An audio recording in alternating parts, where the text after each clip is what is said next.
Next on Done in a Weekend projects, see how gardening can boost your mental well-being.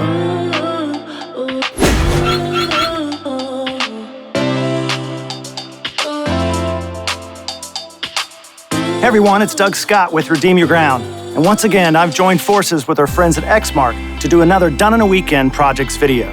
Today we're going to take a turn from our typical how-to videos to address a very important topic, and that's mental health and the simple notion of how just getting outside at home can improve your general outlook on life. We're fortunate enough today to be in the gardens of legendary football coach Vince Dooley at his Athens, Georgia home. Hello there.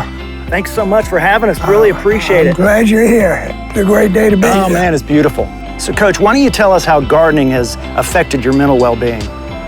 Well, not just my mental well-being, but my physical well-being. So I say it's good for the mind. Right.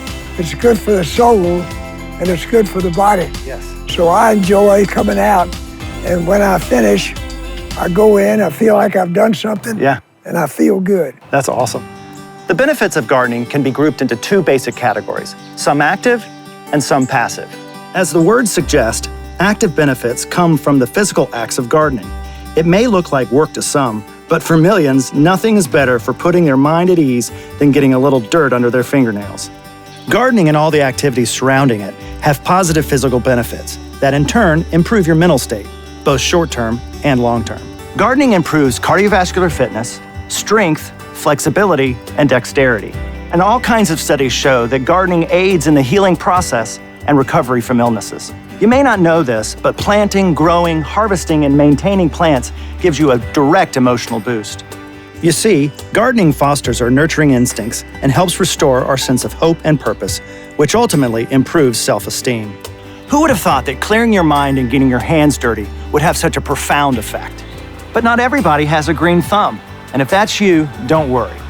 There are also passive benefits that come from simply being in the garden, and it doesn't have to be as elaborate as Coach Dooley's. I'm sure your own backyard can do wonders. Science shows that just being in nature positively affects your brain chemistry in a way that relieves stress. It also lowers blood pressure, increases concentration, and improves your mood. So whether you're active or passive in the garden, a deeper connection to nature deepens your sense of belonging, which is key to good mental health.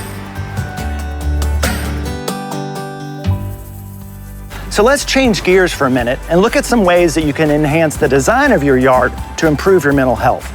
Simply put, you want to make sure that your yard reflects how you want to live outside at home. First, your garden should activate all the senses. Here are some things you can do. Of course, we'll begin with sight. Create beautiful views of specimen plants and interesting objects, while adding sweeps of your favorite flowers and shrubs. Choose calming colors or colors that really bring you joy, whatever mood you want to strike. Touch and smell also play a major role in positive mental well-being. Consider fragrant flowers and herbs you can brush against as you walk by. You've probably used aromatherapy inside your home, but outside, you can go directly to the source and grow endless varieties of plants that appeal to both your sense of touch and smell. Perhaps my favorite of the five senses when it comes to gardening is taste. Growing your own fruits and veggies provides a continuous source of fresh, delicious ingredients. But perhaps the bigger reward is the great sense of satisfaction that comes from growing your own food. Lastly, don't forget to create sources of soothing sounds. So consider adding wind chimes and water features to your outdoor spaces. Not only will they help relieve stress, they can be really beautiful and serve as focal points when designing beds and pathways. Next, when designing a yard, I like to create unique areas that are connected with meandering paths. These outdoor rooms, so to speak, give you a purposeful place to go to rest, retreat, recharge, or do whatever it is you want to do outside. So it may seem obvious, but you need to make sure to provide comfortable seating in some of your outdoor spaces. That way, you'll be encouraged to get out there and perhaps stay longer. Right, buddy? Now, your backyard oasis doesn't need to consist entirely of spaces that are quiet and sedentary. They can encourage activity as well. If you enjoy being with others, create gathering spaces to bring people together. And don't forget about the other guests. Grow flowers to attract pollinators, birds, and other wildlife. The therapeutic power of watching a hummingbird should not be ignored.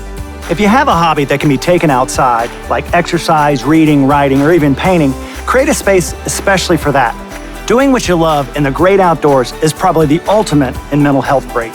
So now there's only one thing left to do, and that's to get outside, get your hands dirty, and start growing a happier, healthier you. Thanks for watching, and be sure to check us out at exmark.com/backyard for more Done in a Weekend projects videos. Take care, and I hope you have a great rest of your day.